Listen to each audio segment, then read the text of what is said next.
Temporaryong magpuyo sa kapilya sa Purok 39 Barangay Talumo proper ang magtiayong TVES. Sanglit apil sa naog daw sa sunog ang ilang balay kaganyang buntag dinhi sa Cruising Ulas, Davao City. Matud ni Eva, paspas kaayo ang panghitabo niya tungtungura.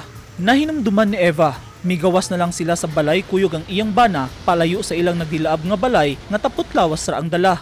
Igo na lang gisudong sa magtiayong TVES ang ilang balay nga naugdaw. Uwahin na nilang namatikdan nga bisan tsinelas, wala na sila'y nasuot sa iyang bana sa ilang pagdagan padulong sa mas tuwas nga lugar. Wala ko kay balo ko kuan kay unsay nahitabo kay kalayo naman gud ako ang naabutan nako. Nasugatan ako kalayo na ba? Pag-abri na ko kalayo na kay naman nagsinggit og kanang sunog. Puro man alay materials diha kanang mga kahoy matanan. Kanang tanang nasunog. Wala gyud eh. Wagay may chinilas ganiya. Sa una, hapit po na nasunog pero na kuan man natabang pero karon layo na po siya nga area. Nangaratol og nangalisang man ang mga residente tungod sa insidente. Wala nagpadala sa iyang kahadlok ingon man nagduha-duha sa paghipos sa ilang mga gamit si Rambo dos Pueblos nga rentera sa lugar. Sumala ni Rambo, duha ka maletang sanina og mga importanteng dokumento ra ang iyang gisigurog dala pagawas sa ilang naugdaw nga boarding house. Sa cellphone video nga kuha ni Kim Lastimosa, makita ang sakop sa Talumo Fire Station nga unang mirespondi sa lugar. Gitabangan og palong sa mga bumbero ang nagdilaab nga mga istruktura. Makita sab nga baga og itom na kaayo ang aso gikan sa nagdilaab nga mga istruktura ti mailhan nga dako na kaayo ang kalayo. Sa laing video nga kuha ni Lastimosa, makita nga halos kalayo na ang milukop sa dapit o gilamoy pag-ayo ang mga istruktura.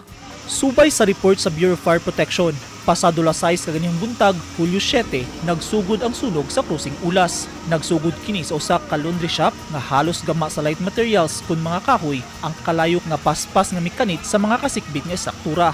Lakip sa nadamay ang dental clinic, tailoring shop, kananan, lakip na ang pipila ka mga balay o boarding house nga gama sad sa halos light materials, remittance center ug uban pa mga patigayon sa nisgutang lugar.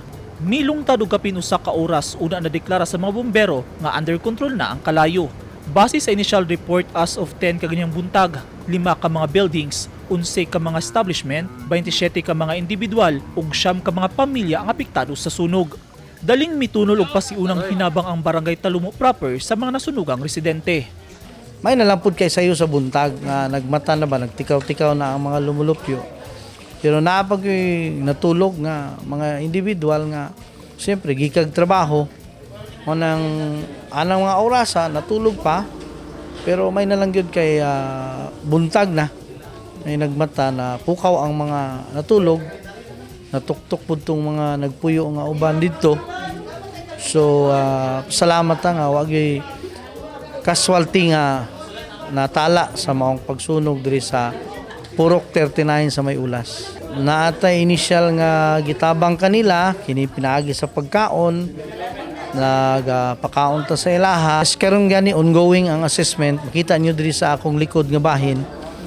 Mao ni ang taga CSWDO nga nagakandak og assessment sa atong mga pamilya nga mga apektado diri sa maong sunog sa Ulas. Primero ako silang gi-offer dito sa o gi-opera na ako silang dito lang sa likod sa Barangay Hall. Since naaman tay basketball court dito nga dako niya. Giplaster na gani namo dito ang atong mga mobile tents para katulugan nila temporarily. Pero ningon man sila nga dili lang sila kay at least doon ra sila sa ilahang lugar. Kay basig napapod sila siguro yung mga masalvage dito ng mga gamit. So ma-check pa nila o ma-monitor po nila og unsay mga update pod sa atong gobyerno diha. Kay in kaso man og dunay mga ayuda nga moabot dali ra pod mahatag kanila. Nagpasalig sab ang Barangay Talumo proper nga mohatag og ayuda sa mga nasunugang residente. Akong pangutanon akong treasurer o kaya ba namo nga makahatag mig 10,000 para sa totally damaged o 5,000 sa partially damaged. Amo na nga ihatag nga ayuda para kanila. Kaya mao ra po'y gitagana sa amo sa gobyerno nga kantidad nga pwede namong ihatag nga ayuda sa mga nasunugan. Sa report sa BFP, electrical short circuit ang sinugdanan sa kalayo nga posibleng naiguna ang wire tungod sa kadaan. Giban-abanang anaa sa 750,000 pesos ang danyo sa sunog. Pasado las 10 kaganiha, makita ang grupo sa linemen nga giayon na ang linya sa kuryente nga apektado sab sa sunog aron mabalik dayon ang kuryente ngadto sa mga residente sa lugar nga daling gipalong tungod sa sunog. Sa karon padayon pa ang gihimong assessment sa City Social Welfare and Development Office aron matino kung pilagyod ka mga pamilya lakip na mga renters sa lugar ang apektado sa natigayong sunog kaganihang buntag. Eugene Hinutan, Newsline Philippines, Davao Region. Stay safe.